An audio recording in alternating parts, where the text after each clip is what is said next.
ಸ್ನೇಹಿತರೆ, ಸನಾತನ ಧರ್ಮ ಯೂಟ್ಯೂಬ್ ಚಾನಲ್ಗೆ ಎಲ್ಲರಿಗೂ ಆತ್ಮೀಯವಾದ ಸ್ವಾಗತ. ಸ್ನೇಹಿತರೆ, ನಾವೆಲ್ಲರೂ ಹಿಂದೂಗಳಾಗಿ ಸನಾತನ ಧರ್ಮವನ್ನು ಉಳಿಸಿ ಬೆಳೆಸುವುದು ನಮ್ಮೆಲ್ಲರ ಆದ್ಯ ಕರ್ತವ್ಯವೂ ಆಗಿದೆ. ನಾವು ಯೂಟ್ಯೂಬ್ನಲ್ಲಿ ಮಾಡುತ್ತಿರುವ ಪುಟ್ಟ ಕೆಲಸವನ್ನು ತಾವೆಲ್ಲರೂ ಸಪೋರ್ಟ್ ಮಾಡುವ ಮೂಲಕ ನಮಗೆ ಇನ್ನಷ್ಟು ವಿಡಿಯೋ ಮಾಡುವ ಹುರುಪನ್ನು ನೀಡಬೇಕಾಗಿ ತಮ್ಮಲ್ಲಿ ವಿನಂತಿ. ಜೈ ಶ್ರೀರಾಮ್ ಎನ್ನುವ ಘೋಷವಾಕ್ಯವನ್ನು ಕಮೆಂಟ್ ಬಾಕ್ಸ್ನಲ್ಲಿ ತಪ್ಪದೇ ಟೈಪ್ ಮಾಡೋದನ್ನು ಮರಿಬೇಡಿ. ಇಂದಿನ ವಿಡಿಯೋದಲ್ಲಿ ಆಂಜನೇಯನ ರೋಚಕ ಕಥೆಯನ್ನು ಕೇಳೋಣ. ಸ್ನೇಹಿತರೆ, ಯಾರು ವಿಡಿಯೋನ ಸ್ಕಿಪ್ ಮಾಡದೆ ಕೊನೆಯ ತನಕ ನೋಡಿ. ಹೌದು ಸ್ನೇಹಿತರೆ, ಪ್ರತಿ ಹಳ್ಳಿಗಳಲ್ಲಿಯೂ ಆಂಜನೇಯನ ದೇವಸ್ಥಾನ ಸಿಗ್ತದೆ. ಹೆಚ್ಚಿನ ಕಡೆ ಶ್ರೀರಾಮನ ದೇವಸ್ಥಾನ ಇರಲಿಕ್ಕಿಲ್ಲ. ಇನ್ನೊಂದು ಗಮನಿಸಿರ್ಬೋದು, ಶ್ರೀರಾಮನ ದೇವಸ್ಥಾನದಲ್ಲಿ ಆಂಜನೇಯ ಇರಲೇಬೇಕು. ಆದರೆ ಆಂಜನೇಯನ ದೇವಸ್ಥಾನದಲ್ಲಿ ಶ್ರೀರಾಮ ಇರಬೇಕಂತ ಏನೂ ಇಲ್ಲ.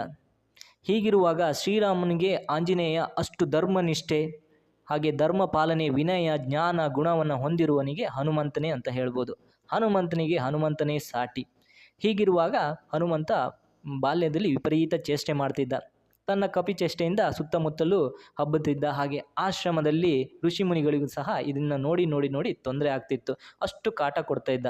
ಹಾಗೆ ಒಂದಿನ ಋಷಿಮುನಿಗಳು ಕೋಪಗೊಂಡ್ಬಿಟ್ಟು ಇವನ ತರಲೆ ಕೆಟ್ಟ ಕೆಲಸವನ್ನು ನೋಡಿಬಿಟ್ಟು ಶಾಪ ಕೊಡ್ತಾರೆ.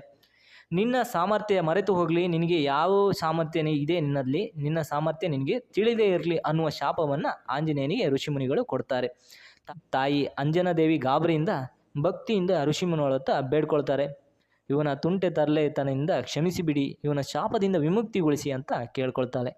ಅದಕ್ಕೆ ಋಷಿಮುನಿಗಳು ಇವಾಗ ಹೀಗೆ ಇರಲಿ, ಅವನಿಗೆ ಮುಂದೆ ಯಾರಾದರೂ ಹಿರಿಯರು ಅವನ ಅಪಾರವಾದ ಶಕ್ತಿ ಇದೆ ಅಂತ ನೆನಪು ಮಾಡಿದರೆ ಅವನಿಗೆ ಶಕ್ತಿ ಪುನಃ ಮರಳಿ ಬರುತ್ತೆ ಅಂತ ಋಷಿಮುನಿಗಳು ಹೇಳ್ತಾರೆ. ಪಾಪ ಹನುಮಂತ ಅಸಾಮಾನ್ಯ ಶಕ್ತಿ, ಅವನಿಗೆ ಗೊತ್ತೇ ಇರುವುದಿಲ್ಲ. ಸುಗ್ರೀವನ ಹಿಂದೆ ಅಲಿತಾ ಇರ್ತಾನೆ. ಅವನ ಗುರು ಅಂತ ತಿಳ್ಕೊಂಡು ಅವರಿಗೆ ಗೌರವವನ್ನು ಕೊಟ್ಟು ಅವನ ಹಿಂದೆ ಅಲಿತಾ ಇರ್ತಾನೆ. ಅವನು ಮನಸ್ಸು ಮಾಡಿದರೆ ವಾಲಿಯನ್ನು ಸಹ ಎತ್ತಿ ಬಿಸಾಡ್ಬೋದಿತ್ತು. ಅಷ್ಟು ಶಕ್ತಿಯನ್ನು ಆಂಜನೇಯ ಹೊಂದಿದ್ದ. ಅವನಿಗೆ ಶಕ್ತಿ, ಅವನ ಒಳಗಿರುವ ಶಕ್ತಿ ಅವನಿಗೆ ಅರಿವಾಗುವುದೇ ಇಲ್ಲ. ಹಾಗೆ ಇರುವಾಗ ಒಂದು ಲಂಕೆಗೆ ಹೋಗುವ ಒಂದು ಪ್ರಸಂಗ ಬರ್ತದೆ, ಸಮುದ್ರವನ್ನು ಹಾರಿಕೊಂಡು. ಆವಾಗ ಎಲ್ಲರ ಹತ್ರ ಕೇಳ್ತಾರೆ, ಈ ಒಂದು ಸಮುದ್ರವನ್ನು ಪಾರು ಮಾಡಿಕೊಂಡು ಸೀತಾಮಾತೆಯನ್ನು ಕರ್ಕೊಂಡು ಬರಬೇಕು ಅಂತ ಹೇಳಿ. ಆವಾಗ ಎಲ್ಲರಿಗೂ ಆಗೋದಿಲ್ಲ, ನಾನು ಇಷ್ಟು ಹಾರಬಲ್ಲೆ, ನಾನು ಅಷ್ಟು ಹಾರಬಲ್ಲೆ ಅಂತ ಎಲ್ಲರೂ ಹಿಂದೇಟು ಹಾಕ್ತಾರೆ. ಆಗ ಹನುಮಂತನಿಗೂ ಸಹ ಒಂದು ಬರ್ತದೆ ಮಾತು, ನೀವು ಹಾರಬಲ್ಲೆ ಅಂತ ಹೇಳಿ. ಹನುಮಂತನು ಹೇಳ್ತಾನೆ, ನನಗೆ ಅಷ್ಟು ಹಾರಲಿಕ್ಕೆ ಆಗೋದಿಲ್ಲ, ನನಗೆ ಕಡಿಮೆ ಹಾರಲಿಕ್ಕೆ ಆಗುತ್ತೆ, ನನಗಷ್ಟು ಶಕ್ತಿ ಇಲ್ಲ ಅಂತ ಅಂದ್ಕೊಳ್ತಾನೆ. ಹಾಗೆ ಜಾಂಬವಂತ, ಕರಡಿಯಲ್ಲೇ ಹಿರಿಯವನಾದಂಥ ಜಾಂಬವಂತ ಬಂದು ಆಂಜನೇಯನಿಗೆ ಹೇಳ್ತಾರೆ, ನಿನ್ನ ಶಕ್ತಿ ನಿನಗೆ ಗೊತ್ತಿಲ್ಲ, ಅಸಾಧ್ಯ ಶಕ್ತಿ ನಿನ್ನಲ್ಲಿದೆ. ನಿನಗೆ ಋಷಿಮುನಿಗಳು ಶಾಪ ಕೊಟ್ಟಿದ್ದರು. ನಿನ್ನ ಶಕ್ತಿಯನ್ನು ಅರಿವು ಯಾವಾಗ ಆಗ್ತದೋ ಅಲ್ಲಿ ನಿನ್ನ ಮೇಲೆ ನಿನಗೆ ತುಂಬ ಶಕ್ತಿಯನ್ನು ನಿನ್ನ ಒಳಗಿಂದ ಹೊರಗೆ ಬರ್ತದೆ.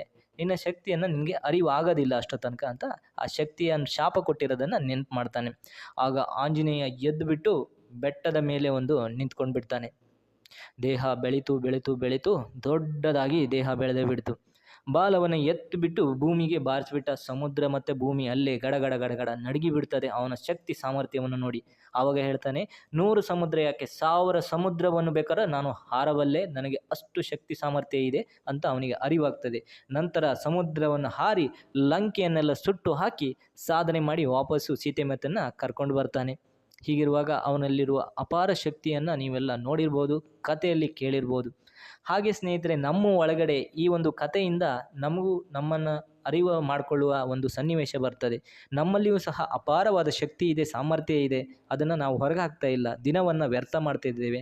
ದೇವರು ಕೊಟ್ಟಿರುವಂತಹ ಈ ಒಂದು ಪುಣ್ಯ, ಒಂದು ಮಾನವ ಜನ್ಮ ಅನ್ನುವಂಥದ್ದು ನಾವು ಸದುಪಯೋಗ ಪಡಿಸ್ಕೊಳ್ಬೇಕು. ನಮ್ಮಲ್ಲಿರುವ ಅಪಾರ ಶಕ್ತಿಯನ್ನು ನಾವು ಹೊರಗೆ ಹಾಕಬೇಕು.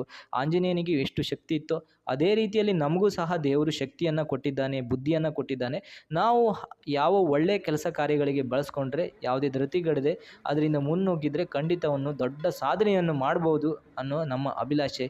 ಈ ಒಂದು ವಿಡಿಯೋ ನಿಮಗೆಲ್ಲ ಇಷ್ಟ ಆಗಿದೆ ಅಂತ ತಿಳ್ಕೊತೀನಿ. ಮುಂದಿನ ರೋಚಕ ವಿಡಿಯೋದಲ್ಲಿ ನಾನು ಮುಂದಿನ ವಿಡಿಯೋದಲ್ಲಿ ಸಿಗ್ತೀನಿ.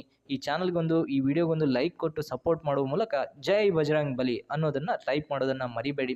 ಎಲ್ಲ ಮುಂದಿನ ವಿಡಿಯೋದಲ್ಲಿ ಸಿಗ್ತೀನಿ. ಜೈ ಬಜರಂಗ್ ಬಲಿ.